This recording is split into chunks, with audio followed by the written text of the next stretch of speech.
Então, a respiração do vórtice é uma técnica do Tantra, mas eu conheci ela através de um médico chamado Dr. Joe Dispenza. Conheço. Opa, o Rosa é amigão do Rosa. Ah, legal, então. Ele tem um curso que é Science of Transformation, que eu fiz lá o simpósio dele e tal. E ele usa muito essa técnica da respiração do vórtice. Mas no soma a gente também manipula, que é quando você faz sequência de respiração, onde você preenche toda a sua capacidade pulmonar e contrai os músculos do mula bandha, do piso pélvico, né? Ali, os músculos que você segura para prender a vontade de ir no banheiro, glúteos, períneo, e engajar mais pressão ainda para empurrar essa energia Kundalini para o topo da cabeça, com também contraindo o abdômen inferior, o abdômen superior. Então, quando tu segura o ar e contrai, o que tu tá fazendo? Primeiro, existe o líquido cerebroespinal que passa ali na nossa coluna. Quando você segura o ar no pulmão, cheio de ar no pulmão, ainda contrai, o que você faz no seu corpo? Aumenta a pressão intratecal, a pressão interna do seu corpo. Isso faz com que o líquido cerebroespinal suba todo o caminho até os ventrículos do nosso cérebro, que ficam no mesencéfalo. Esses ventrículos são preenchidos com uma pressão a mais. E ali eles estão envolvendo a glândula pineal. A glândula pineal, ela tem pequenos cristais de calcita dentro dela. Então, quando o ventrículo enche e começa a espremer, começa a dar um efeito tipo eletricidade estática, como se tivesse um fio tocando no outro, mas na verdade é o que a gente chama de efeito pisoelétrico, que é um atrito, né? É uma descarga elétrica. Uma descarga elétrica, gerada pelo atrito. E aí aquilo, dá visuais, dá mirações, desbloqueia a glândula, desbloqueia a glândula pineal e tal. Então, essa técnica, quando você faz, tipo, 5 minutos, né, intenso, né, 5 minutos eu fico lá, vamos lá, seja o alquimista, senhor do seu destino, capitão do seu navio, com aquela música épica, né, que puxa pra cima e você vai contraindo, espreme e segura. Chega uma hora, quando passa aquilo ali, que tu entra num vácuo, né, que tu bota uma música assim mais relaxante, só... Tu vai fundo, viaja na meditação, né? Então, isso é o processo mecânico, fisiológico de desbloqueio da glândula pineal. O desbloqueio da glândula pineal, que os místicos e esotéricos tanto falam, nada mais é que o processo de descalcificação dela. Porque conforme as influências que a gente recebe da nossa alimentação, excesso de flúor, né, no tratamento de água, cloridos diversos, né, não sei o que é cloride em inglês, mas não sei se é clorados em português. Cloro, né? Enfim, então você tem uma alimentação hoje que ela está o tempo todo estimulando a calcificação na sua glândula pineal. Estimulando a nossa alimentação. Isso, estimulando que a nossa glândula pineal fique cada vez mais fechada. Fechadinha. E na verdade a gente precisa fazer com que ela se desbloqueie. Pra gente conseguir atingir essas frequências mais elevadas. E por que ela chama terceiro olho, né? Eles dizem que a glândula pineal é o terceiro olho, a glândula da espiritualidade.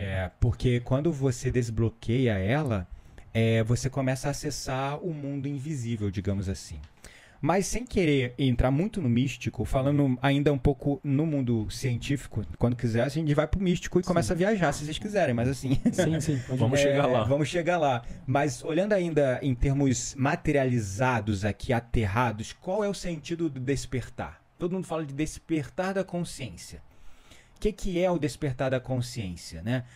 É justamente você começar a enxergar a realidade com outros olhos, para o todo. Quando você começa a questionar o sistema, você começa a olhar teus padrões de comportamentos que são, na verdade, sistêmicos, que você só está repetindo porque a sociedade falou. Eu fui para o mundo corporativo porque a sociedade me falou que aquilo era o sucesso, e eu fui atrás daquilo full in, sabe? Mergulhei de cabeça naquilo e busquei até as últimas consequências. Quando tu desperta, você começa a questionar, caramba, eu quase acabei com a minha vida, a minha saúde, me matei de trabalhar a vida toda para isso. E aí você começa a ver a vida com outros olhos. Então, o terceiro olho é isso também, você ver a vida com outros olhos. Por isso que ele é um terceiro olho, né? É um terceiro olho. Mas, entrando no místico, quando você descalcifica, acho que é o termo mais correto, quando a gente está falando aqui no nível aterrado ainda, material, tridimensional de tempo e espaço, quando você descalcifica a sua glândula pineal, você começa a ter visuais. Visuais. E os visuais... eles podem, muitos especialistas ainda são muito céticos e falam que esses visuais são apenas alucinações, mirações, imaginações e tal. Só que quando você começa a entrar no mundo da mediunidade, hoje a minha mediunidade é muito mais forte do que era no passado, você começa a enxergar, ver coisas, E aí quando você, digamos, começa a viver a vida e perceber algumas coincidências demais, tu tem um sonho de que alguém vai morrer. Aí no outro dia tu acorda e a pessoa morreu. Né? Tu tem um pressentimento com um amigo. Aí tu vai e fala, não, isso é coisa da minha cabeça, não sei o que, aí não fala, acontece a coisa com a pessoa. Você...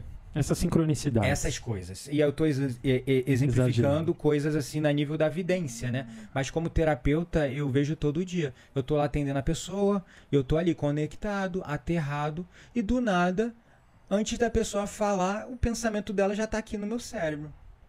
Aí eu falo a pessoa, mas eu tava pensando nisso. Aí o tal do transmimento de pensação, né? Transmissão de pensamento. Então, essa coisa de você tá ali e de repente você vê no corpo da pessoa uma coisa ali estranha. Aí tu fala pra pessoa, aí a pessoa vai no médico e descobre que tá com um nódulo. Que tá com... Naquela região que tu viu tá um nódulo, tá um tumor, tá uma coisa que a pessoa não sabia. Então, quando você começa a viver o espiritual na sua vida e a tua sensibilidade, porque eu gosto de desmistificar a mediunidade da seguinte maneira. A mediunidade que começa com esse desbloqueio aqui do terceiro olho, da glândula pineal. Essa mediunidade, ela nada mais é que um aumento da nossa sensibilidade a outros sentidos extracorporais. O que são sentidos extracorporais? Sentidos além dos sentidos básicos do nosso corpo. Quais são os sentidos básicos do nosso corpo? Tato, visão, olfato, paladar, audição, né? Só que quando você começa a desenvolver uma sensibilidade para o extrafísico, além do físico, como os filósofos diziam, né, existem mais coisas entre o céu e a terra que a nossa vã sabedoria consegue alcançar. Você começa a acessar o que nós chamamos do mundo invisível. E aí, esse mundo só se confirma com essas sincronicidades. São as evidências, são as informações que eu chamo de informações evidenciáveis. Chega lá, não, que tem um médium vidente. Aí você, palhaçada, não acredito nessa porcaria não. Aí tu vai lá conversar com o cara conta a tua vida todinha, nunca tu viu o cara mais gordo. Aí ele começa a falar de você, né? Começa a falar de coisas suas. Você, meu Deus, de onde tá vindo isso? Né? Chico Xavier psicografando cartas para milhares e milhares de pessoas, mães e mais mães, e aí falando coisas pessoalíssimas, né? Muito pessoais, e as pessoas, meu Deus, né? Não tem como, né? Negar aquela informação. Então vira uma informação evidenciável. E é assim que a gente vem tendo cada vez mais confirmação que existe um mundo aí espiritual, um mundo invisível além do que a gente está vendo. Só que as pessoas só conseguem ver se elas tiverem acesso a esse mundo que está numa frequência diferente, né? Isso aí. A frequência que aqui habitamos, ela nos permite ver os nossos 5 sentidos. Mas para a gente ver coisas que não são visíveis aos nossos olhos são nus, muito mais sutis, a gente precisa estar em frequências diferentes. Igual o Wi-Fi. O Wi-Fi, quer parar para pensar? Você até fala no seu curso. A gente antigamente tinha o fax. Quem nunca usou um fax aí, né, de casa? Fio, né? Porra, cara, você pegava, põe um papel e não sei como saiu o papel lá do outro lado do planeta.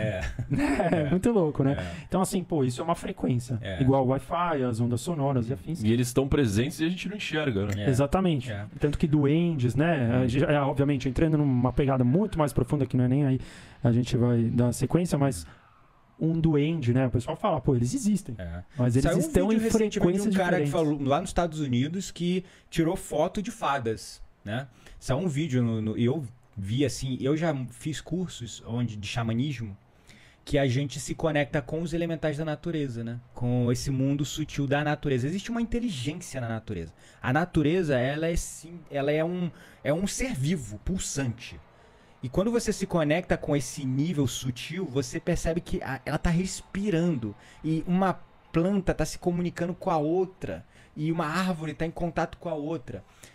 Alguns fenômenos que acontecem na natureza, por exemplo, quando tem queimadas. Quando a queimada começa numa parte da floresta, existe uma rede neural intrincada entre as raízes que se comunica por debaixo da terra, que as árvores que ainda não estão queimando, elas começam a liberar um determinado nutriente, como se ele estivesse preparando a folha para queimar menos. Lá no outro lado da floresta. Lá no outro lado da floresta. Tipo então, um aviso, né? É um aviso, né? Então eles começaram a perceber esse padrão. Tipo, como assim a árvore está queimando aqui a 1 quilômetro, 2 quilômetros de distância e as árvores lá da ponta já estão se preparando para receber. Então, sem querer entrar nesse mundo assim tão complexo e vasto que é o espiritual, mas quando fala de fadas, duendes e tudo mais, é o mundo dos elementais, né? Esse mundo espiritual, energético, sutil da natureza. Mas nós temos o mundo espiritual, que nós chamamos, né, aqui dentro da nossa realidade, desse mundo invisível, onde estão os nossos irmãos desencarnados na erraticidade. Alguns chamam de umbral, de purgatório, de limbo, mas eles estão ali habitando, né? E eu vejo gente morta. Referência ao sexto sentido. Caraca, muito com que frequência? Aí eu não vou falar o tempo todo porque eu sinto mais do que vejo. A minha mediunidade é mais, que a gente chama de sinestesia. Então, do nada, eu arrepio de um lado do corpo só, né? Ou um ouvido de um lado só começa a apitar. Pi. Sabe que o meu avô tinha isso daí? Ele sentia, né? Minha mãe faleceu e daí ele falava assim pra mim: Ricardo, fica tranquilo. Eu falei: o que foi, vô? Ah, sua mãe tá bem. Eu falei: pô, que bom saber que ela tá bem. Não, ela acabou de vir aqui.